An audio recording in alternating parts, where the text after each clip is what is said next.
Act 1. I still need to probably have my screen split so I can see the chat.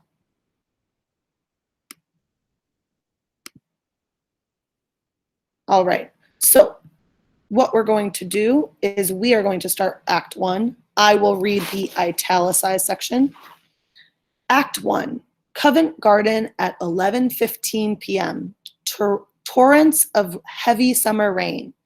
Cab whistles blowing frantically in all directions. Pedestrians running for shelter into the market and under the portico of St. Paul's Church, where there are already several people, among them a lady and her daughter in evening dress. They are all peering out gloomily at the rain, preoccupied with a notebook in which he is writing busily. The church clock strikes the first quarter.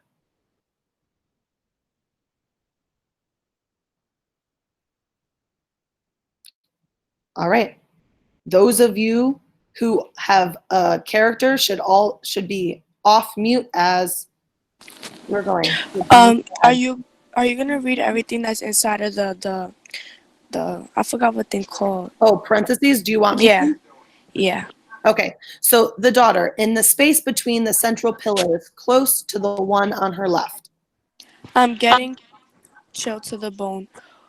What can Freddie be doing at this time? He's been gone 20 minutes.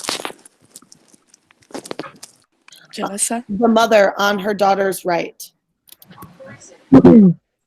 No, not so long. He ought to have got us a cab by this.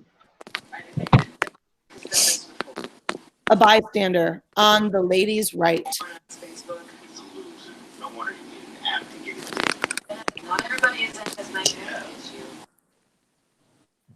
Who's the bystander? Isis.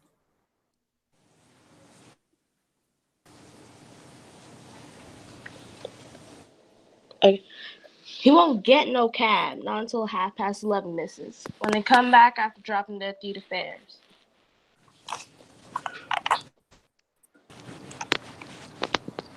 Jalissa.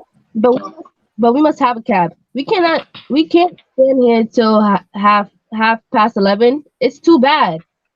Well, it ain't my fault, missus. Hold up. All right. If Freddie had a bit of gumption, Yep. he would have got one at the theater door.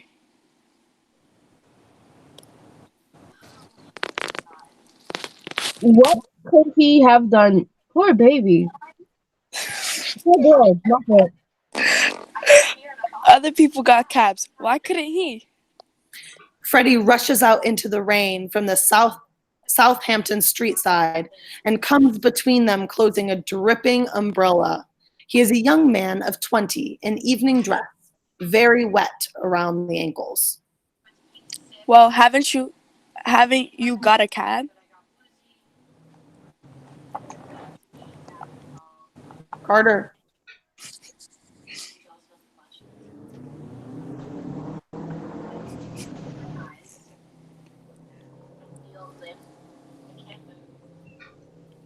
Carter, it's Freddie's line.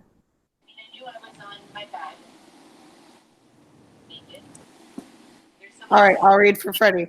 There's not one to be had for love or money.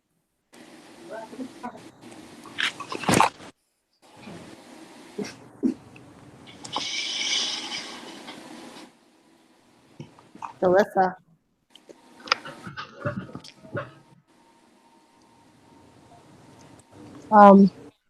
Oh, Freddie, there must be one. You can't have tried. You can't have tried.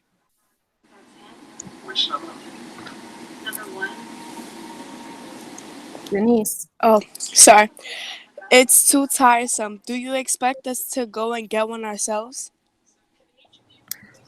Freddie, I tell you, they're all engaged. The rain was so sudden, nobody was prepared, and everybody had to take a cab. I've been to Charing Cross one way and nearly to Ludgate Circus the other, and they were all engaged.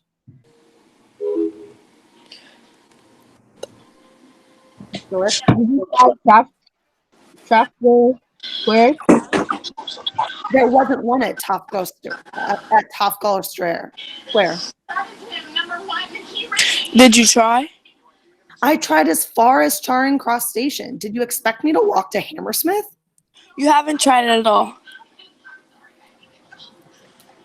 You really are very helpless, Freddie. Go again and don't come back until you found a cab. I shall simply get soaked for nothing. And what about us? We to stay here all night in this drought? Drought?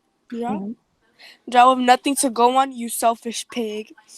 Oh, very well. I'll go. I'll go. He opens up his umbrella and dashes off straightward, but comes into collision with a flower girl who is hurrying in for shelter, knocking her basket out of her hands. A blinding flash of light, followed instantly by rattling peal of thunder, orchestrates the incident. Nah then, Freddie, look where you're growing there. Sorry, he rushes off. Flower girl, picking up her scattered flowers and replacing them in the basket. There's meanness fair to your branches, O violets, trod into the mad. She sits down on the foot of the column, sorting her flowers on the lady's right. She is not an attractive person. She is perhaps 18, perhaps 20, hardly older. She wears a little sailor hat of black straw that has long been exposed to the dust and soot of London and has seldom ever been brushed.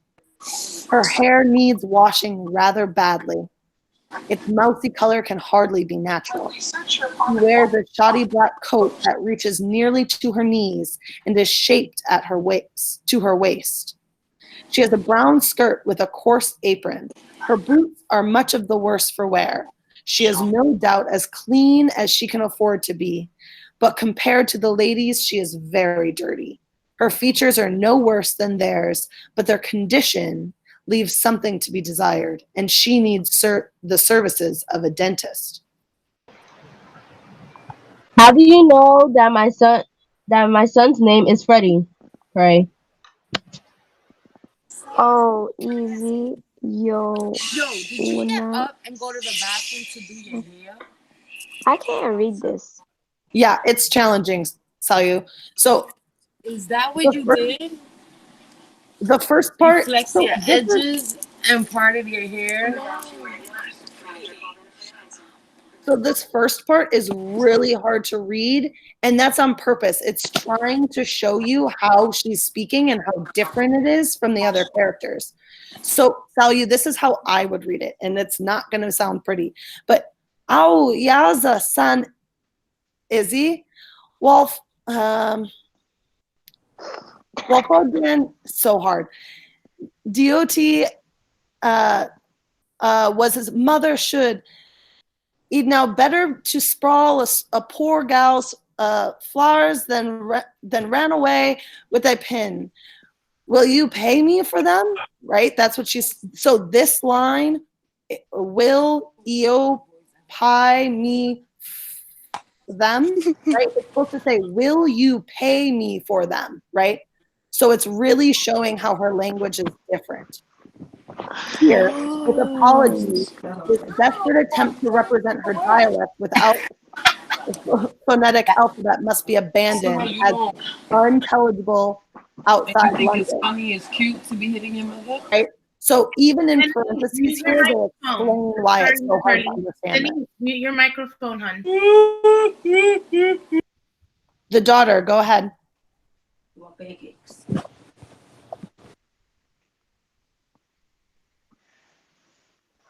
Denise. I'm going. Sorry. 1 sec. All right. Do nothing of the sort, mother. The idea. Please Mother. allow me, Carla. Have have you any pennies? No, I've nothing smaller than sixpence. Hopefully. I can give you change for a tanner, kind lady. The mother to Clara. Give it to me Clara parts reluctantly now. to the girl. This is for your flowers. Thank you kindly, lady. Make her give you the change. These things are only a penny a bunch. Do you hold your tongue, Carla? To the girl. You can keep the change. Oh, thank you, lady. Now, tell me how you know that young gentleman's name. I didn't. So we're going to pause here because we're tight on time. One, first and foremost, thank you to the people who are reading, even the people who signed, who like agreed to be a character but didn't get to read. I thought it was going to move faster than this, but we'll manage that next time.